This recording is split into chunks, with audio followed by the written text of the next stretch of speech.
پیدائش کی خوشی منائی جا رہی ہے، دوسرے گھر میں جو ٹی وی لگا ہوا ہے، یا بچے جو ہے وہ گیمیں کھیل رہے ہیں، 12 ربیع الاول کی چھٹی کو سیلیبریٹ کر رہے ہیں. بتائیں کون عاشق رسول ہے دونوں میں سے؟ اب اگر آپ اس طریقے سے بنیاد بنائیں گے لاجک کی بنیاد پہ، منطق جو زیادہ تر ہمارے اہل تشیع اور بریلوی حضرات لے کے چلتے ہیں، تو پھر سر اس کی تو کوئی اینڈ نہیں ہوگی. کل کو تو پھر ہم آپ سے یہ کہیں گے کہ ایک طرف آدم علیہ السلام ہے جنہیں فرشتوں نے سجدہ کیا انکلوڈنگ جبرائیل علیہ السلام، اور دوسری طرف ہمارے نبی علیہ السلام ہے، تو ہم انہیں سجدہ نہ کریں؟ لاجیکلی تو کرنا چاہیے. لیکن ابو داؤد میں حدیث ہے، سنن ابن ماجہ میں بھی ایک صحابی نے سجدہ کیا، آپ نے کہا سر اٹھا کیا کر رہا ہے؟ انہوں نے کہا یا رسول اللہ ہیرا نامی شہر میں گیا تھا، وہاں لوگ اپنے سردار کو سجدہ کرتے ہیں، تو میں نے بہتر سمجھا کہ آپ کو سجدہ کروں. آپ نے فرمایا جب میں فوت ہو جاؤں گا تم میری قبر سے گزرو گے، کیا میری قبر پہ بھی سجدہ کرو گے؟ کہ نہیں یا رسول اللہ. تو فرمایا پھر مجھے کیوں سجدہ کر رہے ہو؟ اگر سجدہ میں جائز سمجھتا تو بیویوں سے کہتا کہ اپنے خامدوں کو سجدہ کریں اس حق کے سبب جو اللہ نے مقرر کیا ہے.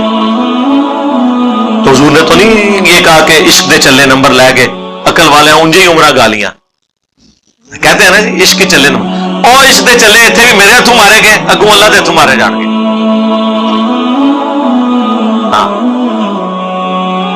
عقل والے انما یتذکر اولو الالباب، نصیحت تو حاصل نہیں کرتے مگر عقل والے.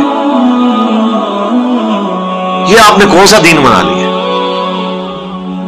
تو اس طریقے سے چیزوں کو نہیں پریزنٹ کیا جا سکتا. تو اس کی پھر میں ان کو پھکی دیتا ہوں کہ دیکھیں کہ 10 محرم کا دن ہے، ایک گھر میں مجلس ہو رہی ہے، لوگ چیخو پکار کر رہے ہیں، ماتم کر رہے ہیں، اہل بیت کے مصائب کو یاد کر کے رو رہے ہیں، اور دوسرے گھر کے اندر ٹی وی چلا ہوا ہے، بلکہ اس سے بھی بڑھ کر اعلیٰ حضرت کی کتاب رد الرافضہ رکھی ہوئی ہے جس میں شیعہ کو کافر ڈکلیئر کیا گیا ہے.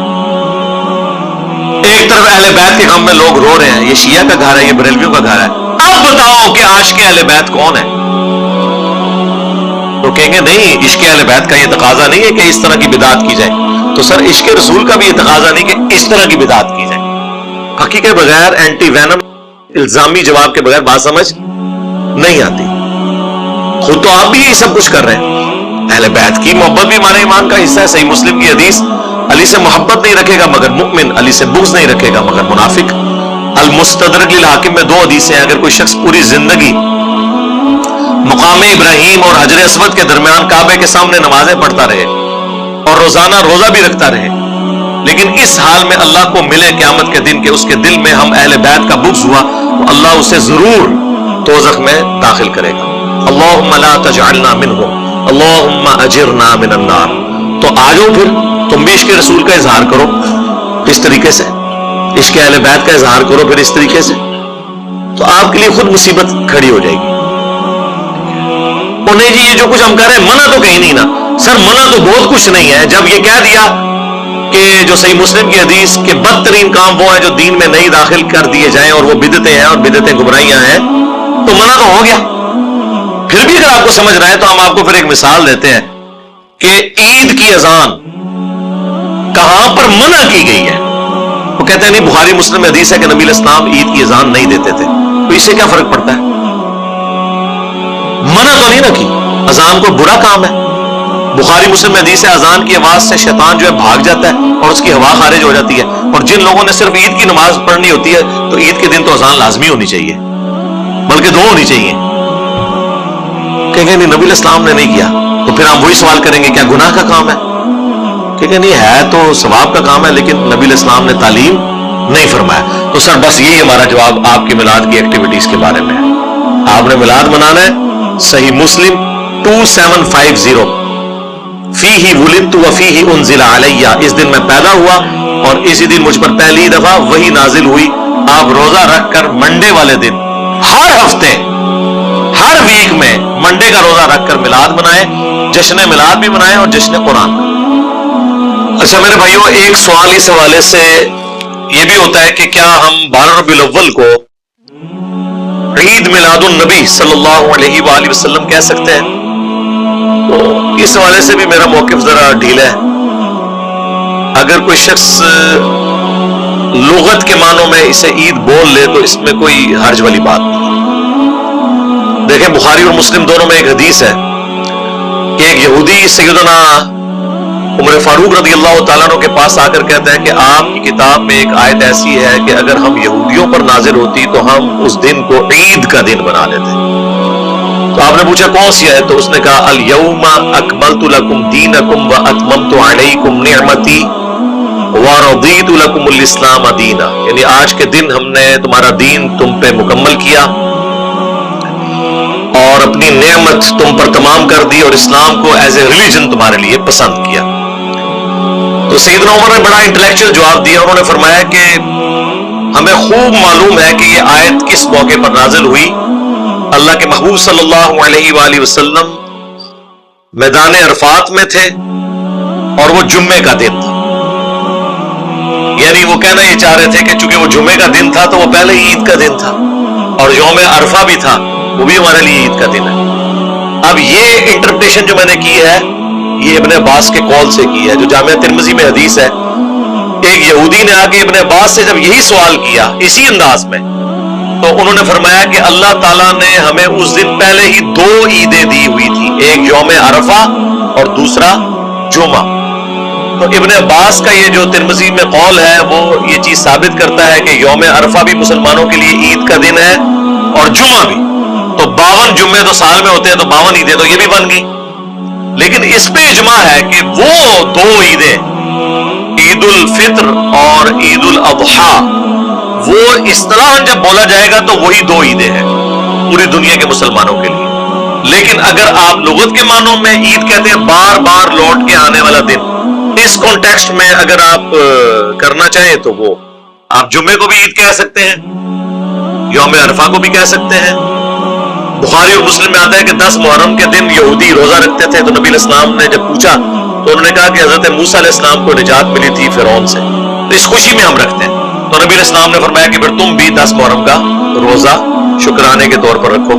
بعض نے عرض کی کہ اس میں تو یعنی یہودیوں کی مشابہت ہو جائے گی، تو پھر آپ نے فرمایا کہ پھر تم 9 کا بھی رکھو. صحیح مسلم میں الفاظ موجود ہے، اس میں میری ڈیٹیل ویڈیو الگ سے بھی ریکارڈ ہے. تو عید میلاد النبی کوئی بول لیتا ہے صلی اللہ علیہ وآلہ وسلم، تو اس میں چڑھنے کی کوئی ضرورت نہیں ہے. اصل مقصد یہ ہے کہ لوگوں کو بات سمجھائی جائے، ہمارا یہی مقصد ہے الحمدللہ. اچھا، اس حوالے سے بعض لوگ یہ پوچھتے ہیں کہ میلاد کے اوپر اگر کوئی گھر میں کھانا بھیج دیتا ہے، بھائی جو کھانا لے کے آئے اس سے پوچھیں کس کے نام کی نیاز ہے.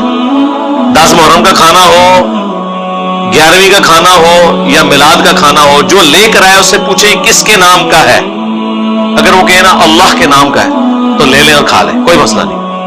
اور اگر وہ اللہ کے سوا کسی اور کا ذکر کرے پھر بھی اس سے پوچھ لیں. بعض اوقات لوگوں کو بتانے میں وہ کہہ دیتے ہیں نا عبد القادر جیلانی کی 11ویں، وہ کہیں کہ ان کے نام کیے یا اللہ کے نام کیا، اور ان کو ثواب پہنچانے کے لیے. یعنی اگر بریانی کھانی ہے تو پھر پوری تحقیق کر لو. تو انشاءاللہ آپ کو سارے مسلمان یہی کہیں گے کہ یہ ثواب پہنچانے کے لیے. تو میت کی طرف سے سال ثواب، صدقہ اور خیرات کا جو کھانا ہے وہ آپ کھا سکتے ہیں. آپ اس ایکٹیویٹی کے بارے میں کہہ سکتے ہیں کھانا حرام نہیں ہوگا، اس ذہن میں رکھیے گا. کھانا اپنی جگہ حلال ہی رہے گا. یہ کرنا کہ کھانا لے کے اوپر کبوں کو ڈال دینا یا نہ لینا، غصے کا اظہار کرنا، اس طرح کرنے سے میرے بھائی کو تبلیغ نہیں ہونی ہے. یہ تبلیغ کا اچھا موقع ہے، کوئی لے کے آ جائے تو اس سے پوچھیں بیٹا یہ کس کے نام کا ہے، اس کو کم از کم تبلیغ کریں اللہ کے نام کا ہے. یہ تو بریلوی، دیوبندی، اہل حدیث، شیعہ سارے ہی مانتے ہیں کہ اللہ کے سوا کسی اور کے نام کا کھانا نظر نیاز من ہے. اس پہ تو کوئی دوسری رائے نہیں ہے. وہ تو کہتے ہیں ہم اصال ثواب کے لیے کرتے ہیں. لیکن اگر اصال ثواب کے ساتھ کسی کا یہ جڑ گیا ہے کہ ہم اگر 11ویں کے موقع پر داتا دربار کے اوپر دودھ نہیں چڑھائیں گے تو ہماری بھینسیں دودھ دینا چھوڑ دیں گی، تو سر یہ تو پھر بہت آگے بات چلے گی نا. ایسے لوگوں کو تو کہنا چاہیے کہ میرے بھائی آپ تجدید ایمان کریں، آپ کا کیا عقیدہ ہے. اگر اسی بنیاد پہ آپ نے دودھ ماننا ہے، میرے کہنے پہ آپ نہ دودھ دو، بھینسیں انشاءاللہ دودھ دیتی رہیں گی. باقی وہ جب بھینسوں نے جس پیریڈ آف ٹائم میں دودھ نہیں دینا ہوتا اس میں تو انہوں نے نہیں دینا. کوئی لے جاؤ نا اس طرح کی بھینس جڑی بولی تے آئی ہے، وہ دادا دربار پھیرو تو دودھ صحیح دے تو پھر منیے نا. آپ جائیں آسٹریلیا میں دیکھیں، نیوزی لینڈ میں دیکھیں، ایک شکل کی بکریاں، ایک شکل کی گائیں یوٹیوب پہ ویڈیوز رکھی ہوئی ہیں، کتنا دودھ دے رہی ہیں. آپ کے سارے بزرگ مل کے بھی ایک بھینس سے اتنا دودھ نہیں نکال سکتے جتنا وہ نکال رہے ہیں. تو انہوں نے کیوں نہیں بزرگ مانتے؟ اتنی خوبصورت گائے، بھینسیں، یہ ایک ٹیکنالوجی ہے اللہ تعالیٰ نے انسان کو طے کروا دی ہے. دنیا بقدر ایفرٹ ہے، جو کوشش کرے گا اس کو ملے گا. تو میں نے کوشش کی ہے کہ اس حوالے سے جتنی باتیں بھی ربیع الاول کے حوالے سے پوچھی جاتی ہیں، میلاد کے حوالے سے، ان کو بیان کر دوں. باقی میں کبھی بھی ہارڈ سٹانس نہیں لیتا، کیونکہ آپ یہ ذہن میں رکھیے گا کہ آپ جس ملک میں رہ رہے ہیں وہاں پر صدیوں سے ان چیزوں کو نبی علیہ السلام کے ساتھ عقیدت کے ساتھ لوگوں نے جوڑا ہوا ہے. لہذا کوئی یہ حرکت نہ کرے کہ کوئی میلاد کا جھنڈا پھاڑ دے، کوئی ضرورت نہیں ہے. کہیں پہ لائٹنگ ہوئی ہوئی ہے اس کو خراب کر دیں، کوئی ضرورت نہیں. میں آپ کو اپنا بتاؤں، جب میرے بچے چھوٹے چھوٹے تھے نا، تو میلاد کے ظاہر مہینے میں تو پورا کلچر ہے سب کانٹیننٹ کا.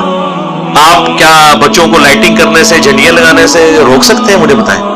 تو میں خود انہیں پیسے دیتا تھا، وہ ظاہر پیسے مانگتے تھے کہ ہم نے بھی جھنڈیاں لگانی ہے. میں کہتا ٹھیک ہے لگا لو، لیکن اب جب تھوڑا سا استعمال ہے، میں نے انہیں منع نہیں کیا. وہ خود ہی پوچھتے ہیں کہ بابا یہ، اب ظاہر ہے وہ جب بندہ ویڈیوز دیکھتا ہے اس کو آئیڈیا ہوتا ہے کہ نبی الاسلام نے، صحابہ نے یہ کام کیا. نہیں، اس دفعہ میلاد آیا ہے تو اب انہوں نے کوئی ڈیمانڈ نہیں کی ہے کہ ہم نے لگانا ہے نہیں لگانا. خود بخود آپ نے نیگیٹو سائیکالوجی کبھی ڈیولپ نہیں ہونے دینی. اس کا فائدہ یہ ہوگا کہ نفرت نہیں آئے گی کسی کے دل کی. میرے پاس وہ محلے والے کچھ کٹھے ہو کے آگے، جی ہم نے جھنڈیاں لگانی ہے تو چندہ چاہیے. میں نے کہا یہ لو یار لگاؤ. اگر میں اس کے بجائے ہارڈ سٹانس لے لوں، آج ان میں سے کئی بچے ہیں جنہوں نے حق قبول کر لیے. میرے گھر 8 سے 20 سال پہلے کوئی لاکھ 1.5 لاکھ روپے کا میں نے سامان، آج کا سمجھ لیں 1 ملین کے قریب وہ بنتا ہے. میں نے سامان میلاد کا میں نے اپنا ذاتی بنوایا ہوا تھا، جو ہم اپنا چوک سے جاتے تھے. اور یقین کریں ہمیں کبھی یہ وسوسہ بھی نہیں آیا تھا کہ ہم غلط ہیں، اور اللہ کے فضل سے کبھی یہ بھی وسوسہ نہیں آیا تھا کہ ہمارے علاوہ کسی نے جنت میں جانا ہے. تو جو جنت لگا ہوا ہے نا میرے بھائی، وہ جذبات کے ساتھ لگا ہوا ہے. ہدایت مل جاتی ہے اگر آپ ہدایت کا دروازہ بند نہ کریں. خدا کے لیے کسی سے نفرت نہ کریں، پیار محبت سے. آپ دیکھیں ہماری اس دعوت سے سب سے زیادہ اگر کوئی چینج ہوئے ہیں وہ بریلوی ہوئے ہیں، شیعہ ہوئے ہیں، دیوبندی ہوئے ہیں، اہل حدیث ہوئے ہیں.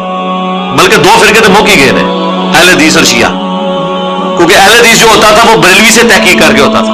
آپ کوئی بریلوی اگر تحقیق کرتا ہے تو وہ اہل حدیث نہیں ہوتا، کیونکہ اسے یہ پتا ہے کہ اہل حدیث میں وہ خامیاں موجود ہیں جو انجینئر صاحب ہائی لائٹ کر رہے ہیں، جو ان کو ویسے ہی نہیں اچھی لگتی، یعنی یزیدیت اور ناسبیت.